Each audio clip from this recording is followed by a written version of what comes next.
Hey guys, Dr. Bodle here. And as you've been researching different ways that you can support and improve your Hashimoto's symptoms, you may have come across information that says one of the big keys is to be taking T3 medication. Now, T3 can be taken in addition to the standard synthetic T4 medication that you're likely already taking, or you might completely change your medication and choose something that has a combination of T4 and T3 to begin with. But even though there are times where adding T3 can make a huge difference for certain individuals and it can completely change how they feel, T3 is also not a magic solution. And as always, it depends on the particular situation. So in this video, we're going to talk about how T3 works, when you should talk to your doctor about whether or not T3 could be an option for you, and why in certain situations, T3 isn't a great solution for people with Hashimoto's. And remember, if you like learning about the best nutritional, lifestyle, and supplemental strategies to help improve your Hashimoto's and hypothyroid symptoms, give this video a thumbs up and subscribe to the channel for new videos every Thursday. So let's start off with a little bit of background. Our thyroid gland makes two hormones, T4 and T3. And the vast majority of that hormone is in the form of T4, which is the version that is less metabolically active. Sometimes patients will ask, why is my thyroid gland making the less active one? Everything is slowing down for me. I want the more active one. And while that makes a lot of sense, there are two reasons why it does that. The first reason is for transportation. If your thyroid gland only produced thyroid hormone in the form of the more active T3, then the second that T3 was released from the thyroid gland, it would get consumed by all the cells that were in close proximity. Don't forget, just about every cell in our body needs thyroid hormone. Every cell has a job to do, every cell has a metabolism, and thyroid hormone is what allows that metabolism to function. So by packaging that thyroid hormone into the less active version, it makes it easier to transport it around the body. Once it arrives at the cell that needs it, it then can be converted into that more active form and used appropriately. The other reason that our thyroid gland primarily makes T4 is because our body tightly regulates free and active hormones. Sure, you don't want your hormone levels to get too low, but you also don't want them to get too high. Having too much active hormone in the system can drive our metabolism into excess, ramping things up to the point where it could cause us danger or harm. But also, if we expose ourselves to too much active hormone, it actually leads to our cells down-regulating the receptors, which means that even if our hormone levels get balanced, the cells might be less receptive to that stimulus down the line. As I've said before, hormones very much follow the Goldilocks rule. Not too much, not too little, just right. And although for a lot of people who are suffering from low thyroid symptoms think that, well, anything is going to be better than that, we also need to use some caution and not drive things too far in the opposite direction. But if all these different areas of thyroid physiology are under fairly tight control, where does taking T3 medication come into the picture and how can it be helpful? Well, we know that Hashimoto's can impact and potentially interrupt every single step in our thyroid pathway, and that includes the transportation of thyroid hormone and the conversion of thyroid hormone. And if we're having a tough time getting T4 to our cells and then turning that T4 into T3, well, since T3 is the more metabolically active version, it's going to severely limit our metabolism, and that can lead to low thyroid symptoms. By providing someone with T3 medication, we can potentially circumvent these situations. We've given our body the active hormone to start with, and therefore it can skip those transportation and conversion steps that might be negatively impacted by Hashimoto's and the autoimmune activity. This is a slightly different approach than taking a T4 medication, which would be the safer option. You're not going to overstimulate your system, but by taking a medication that is a bit more upstream, so to speak, yes, it might improve T4 levels and help you to manage TSH, but if it's not utilized and processed correctly all the way down the line, then those T4 and TSH numbers matter less for us because our metabolism still isn't going to be functioning. So, when might it be a good idea to talk to your doctor about potentially adding T3 or looking at a T4 T3 combo medication?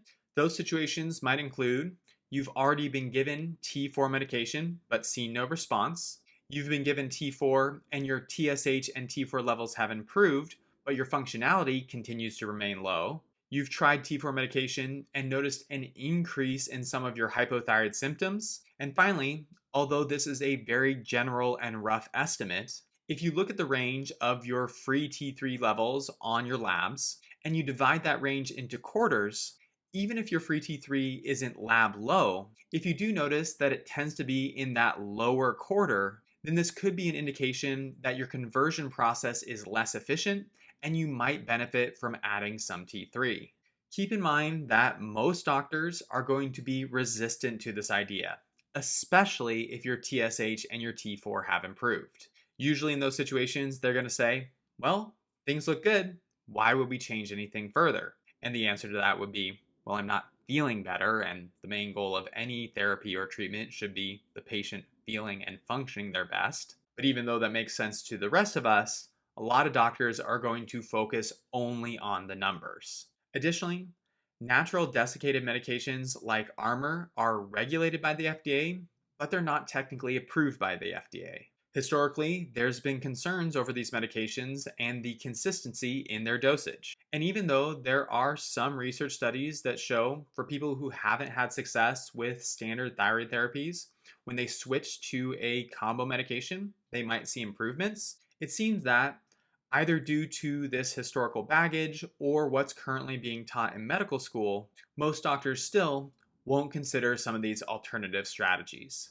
And I don't say this stuff to discourage you, I'm just trying to let you know what you might be up against. But no matter what our biases are, we always want to judge the success of a particular approach against how you're feeling and functioning. And if something clearly isn't working or having the desired effect, then I would hope that most reasonable people would receive that feedback and look for different options.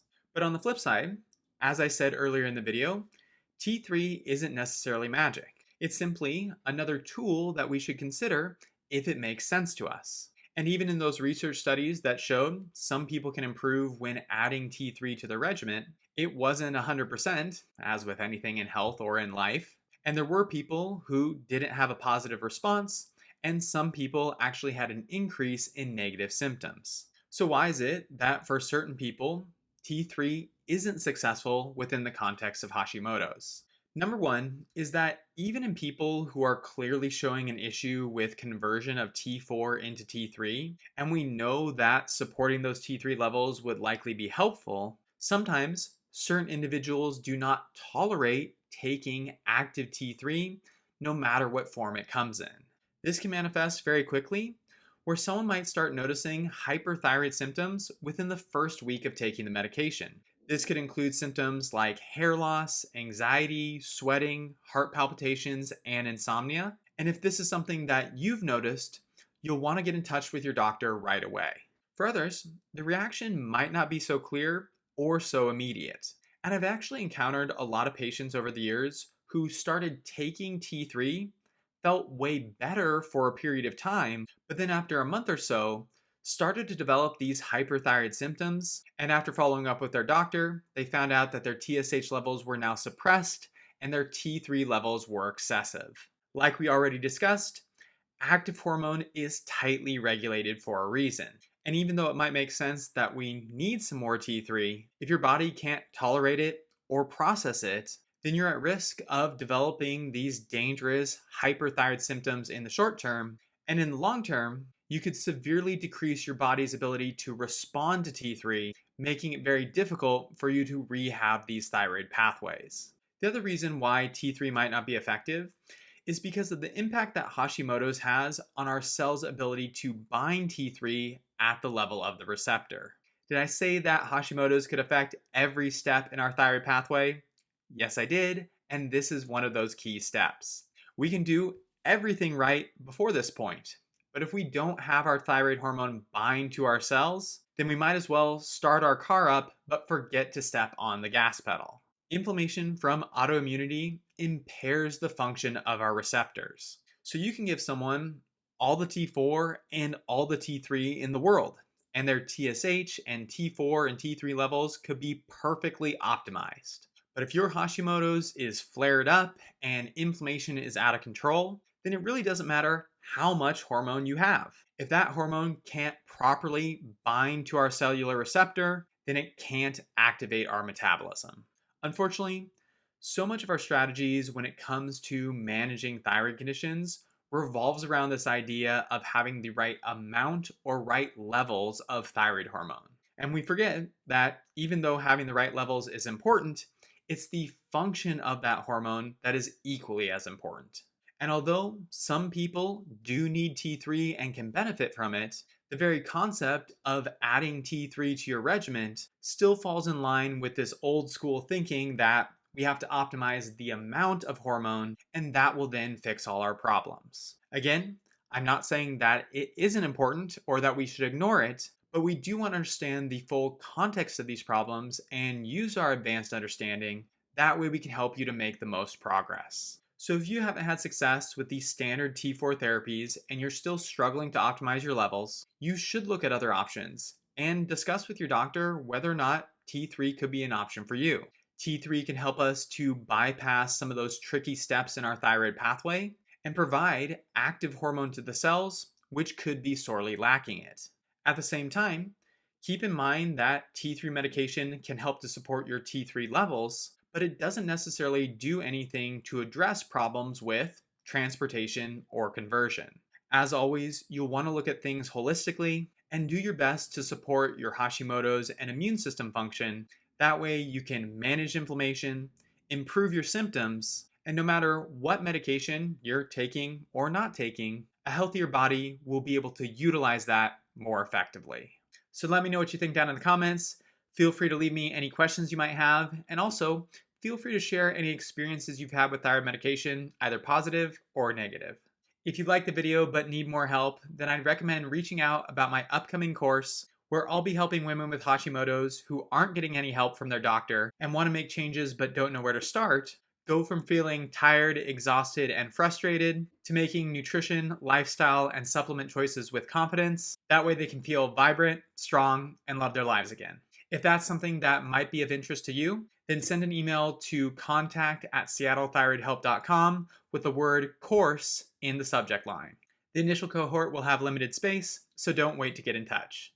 If you'd rather keep learning on your own, then I'd recommend checking out some of the other videos and playlists here on my YouTube channel, following me on Instagram or Facebook, or you can grab either one of my free downloads, which are listed in the description box, one of which goes over the foods that I like to recommend for people who are first starting out making changes for Hashimoto's, and the other one is an electrolyte recommendation for people who are following a low-carb or ketogenic way of eating. That's it for this week. Thank you to everyone for the continued love and support. I really do appreciate it, and make sure to reach out if there's anything else I can do to help you. If you liked the video, give it a thumbs up, and also subscribe to the channel. It helps out a lot, doesn't cost you anything, and is easy to do. But my name is Dr. Brad Bodle. I hope you guys have a great rest of your week, and I will see you in the next one.